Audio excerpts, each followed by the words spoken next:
14 సంవత్సరాల క్రితం మూతబడిన పాఠశాలను తిరిగి ఈరోజు పునః ప్రారంభించుకోవడం చాలా సంతోషంగా ఉంది.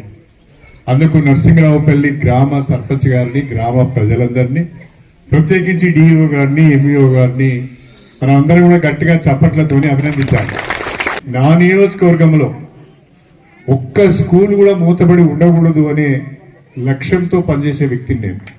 నా నియోజకవర్గంలో విద్యాశాఖ మంత్రిగా పనిచేసిన నా నియోజకవర్గంలో ఒక స్కూల్ మూతబడి ఉంటే అది నాకు సిగ్గుచేటని నేను భావించి తక్షణమే డిఓ గారిని, సర్పంచ్ గారిని, ఎంఈఓ గారిని అందరూ కూడా పిలిపించి మనము ఈ విద్యా సంవత్సరం నుంచి నరసింగరావుపల్లిలో ప్రాథమిక పాఠశాలను ప్రారంభిస్తున్నాం.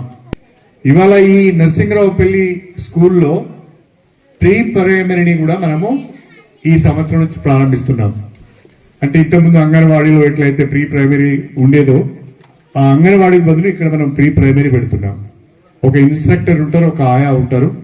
3 సంవత్సరాలు ఉన్న ఆడపిల్ల కానీ మగపిల్లవాడు కానీ చక్కగా తీసుకొచ్చి స్కూల్లో ఇస్తే ఆ పిల్లలకు ఆటలతో పాటు మధ్యాహ్న భోజనంతో పాటు అన్ని అంకెలు కానీ అక్షరాలు కానీ నేర్పే అవకాశం ఉంటుంది. అదేవిధంగా 1వ తరగతి నుంచి 5వ తరగతి వరకు ఇక్కడ చదువు నేర్చుకునే అవకాశం ఉంటుంది.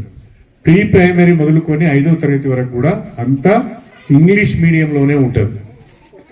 కార్పొరేట్ పాఠశాలలో ఉండే అన్ని హంగులు ఇక్కడ సమకూర్చే బాధ్యత నాది అని చెప్పి నేను ఈ సందర్భంగా తెలియజేస్తాను.